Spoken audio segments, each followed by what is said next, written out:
It's, my challenge to myself is, how do I get into preventing this flu or being a part of the war on disease?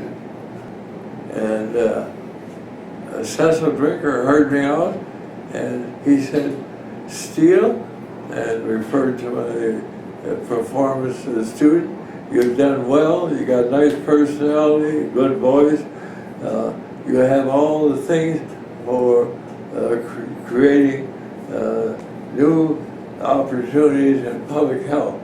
Why don't you fly under one flag, meaning a veterinary degree, instead of staying and getting a medical degree? And naturally I look back and say, that's the best advice that I had ever received in moving up the scale. And after Harvard, after getting a fellowship, I wanted to think in broader terms. I felt policy making. How do I build a program where you have the veterinarian providing leadership? And that became my big challenge. And then as the war ended, there came requests to evaluate problems in the neighboring states of Haiti and the Dominican Republic. And there I got into really basic work. And I could say some of my best ideas came from seeing the complete absence of veterinary medical care. And that's a wonderful conversation that occurs in September 1945, when Mountin said, after a few exchanges, he said, all right, Steele, tell me, what are you veterinarians going to do for the country now that the war is over? And that gave me opportunity to immediately start talking about what I later put into a formula of public health, animal health, economic health. And he said, that sounds good. Write me a white paper so I got something to refer to in congressional hearings. And that was the beginning of my VPH, Veterinary Public Health, being a name. And could you tell me, Jim, because I think it's both so relevant but such a human, after that white paper that you had written for Joe Mountin, if you would relate, as you had to me previously, when he authorized you to start a veterinary public health, what he told you. And what happened was, Mountin says, you're going to be a part of this new center we're creating down in Atlanta, one that had been called Malaria Control in War Areas, MCWA. And well, that to me was going out to the sticks. I wanted to be in Washington, where policy was going to come to be. Well, it turned out that it was the right thing to do, but I had to play it hard and make sure that the thing was a part of the big picture. And September, and Mountin gets my stuff in October. In November, he's sending me down to CDC to talk to Marc Hollis and to see how I'm going to fit in there. And I always worked as a beneficiary of people in Washington knew what I was doing at CDC. This point I want to make here is I had given Mountin this white paper. He had sent me down to Atlanta had this for a week or whatever the time was, and back to Washington. And when I come back to Washington, Mountin said, I'm going to assign you to NIH. Well, I immediately interpreted that this was my proving ground. Could I hold my own with all these high-level MDs, PhDs? And that I did. And Charlie Williams, who's above Mountin, says, I want you to come to a meeting with me, with the Army. They're bringing home 10 million soldiers with all kinds of pets, all kinds of living creatures. Williams, before this, had asked me what we should talk about.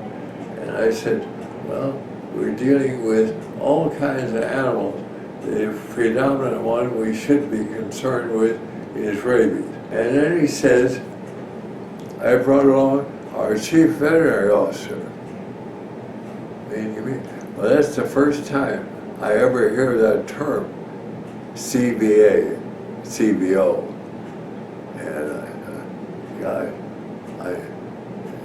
I'm just feeling good. I've done everything right. And what's going to happen next? But anyway, something does happen. A memo circulates that a veterinary public health division, or division, is being created. And I will be the head of it as the chief veterinary officer. And then following that, whatever the dates were, Atwater calls me and says, I've been hearing about you. And that was my first contact with APHA. So they were ranked as sanitarians. Were you trying to put the veterinarians in on equal footing with the physicians? Yes. And That book there, One Man, One Medicine, One Health. That was that's my why goal. that's why I read that. Yeah. And I thought that was very clever. Yeah. I mean, it was appropriate, but clever to build up the parity. Yeah. See, what I wondered was that after you establish the veterinarian, public health veterinarian program, that The VPH. yes, that I was thinking CDC, everything kept growing so big that Yeah. you were now part of this bigger movement. Yeah, You know, I was part of it. And then I had to change my strategy. That I could not argue that I wanted to be identified as just a small division. I saw the good opportunity and a valuable contribution to the overall mission of CDC, that veterinarians could fit in with the MDs and do their work very effectively. And that became not so much my mission, except it was my vision, but the people that succeeded me immediately accepted that, and integration of the veterinarians in according to their ability, be they in the laboratory, be they in infectious diseases. Fred Murphy was the first to head up the division of infectious diseases, where it always had been an MD, and John Hughes was his deputy. And this it turned out to be very, very good all the way. It was demonstrating that the veterinary medical officer could complement the medical officer and live up to that title of one medicine, one health, one world. So you mentioned a cousin got you interested in veterinary. Yeah, Bill Thorpe. What his name was? William Taylor Steele Thorpe. William, and his mother's name was Taylor, and his father's name was Steele. but both his mother and father died childbirth. Taylor, his mother, died of hemorrhage. The father became so depressed, alcoholic, so on, that the story goes he just drank himself into a stupor and was found frozen to death on the street in northern Michigan.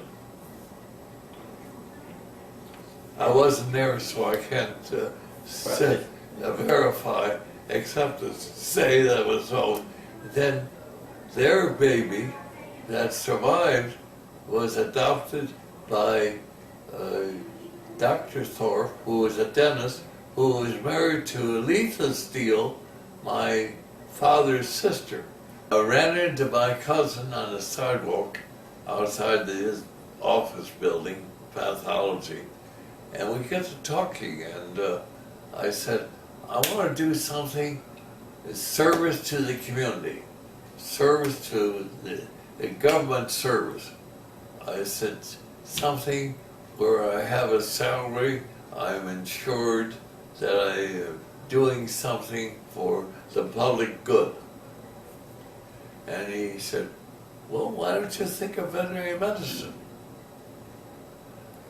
And I said,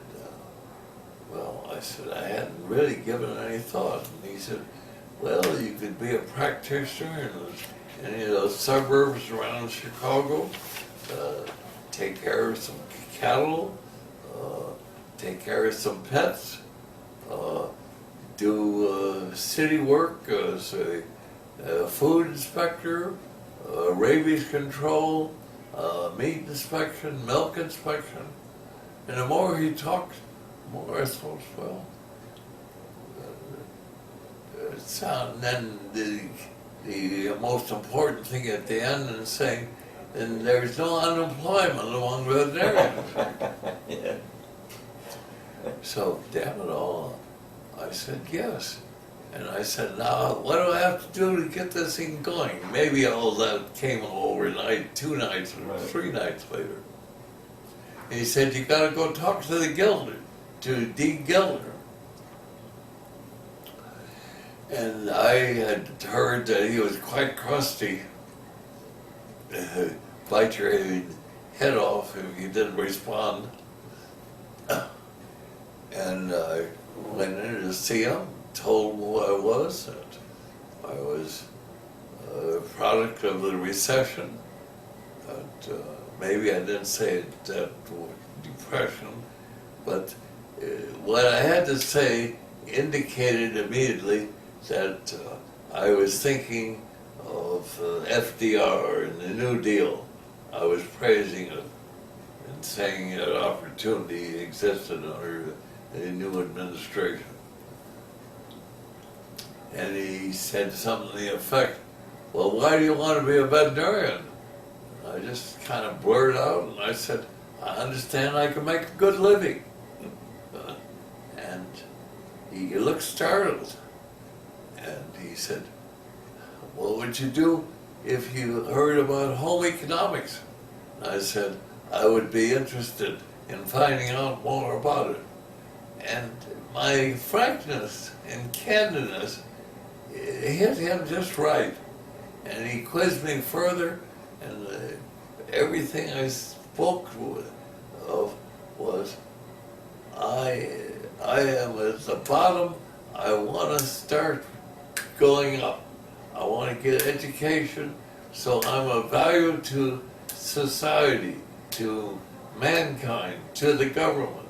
I want to do something to raise the level of society. And this is the kind of stuff that Franklin Roosevelt was talking about. So it struck him as interest. He said, well, go see what you can do. I said, what do I have to do? And he said, that's your first task. Get out and do it. He was very kind. And out of that grew a good relation, because later on he was the one that got me the fellowship to Harvard, when I said I wanted to do public health.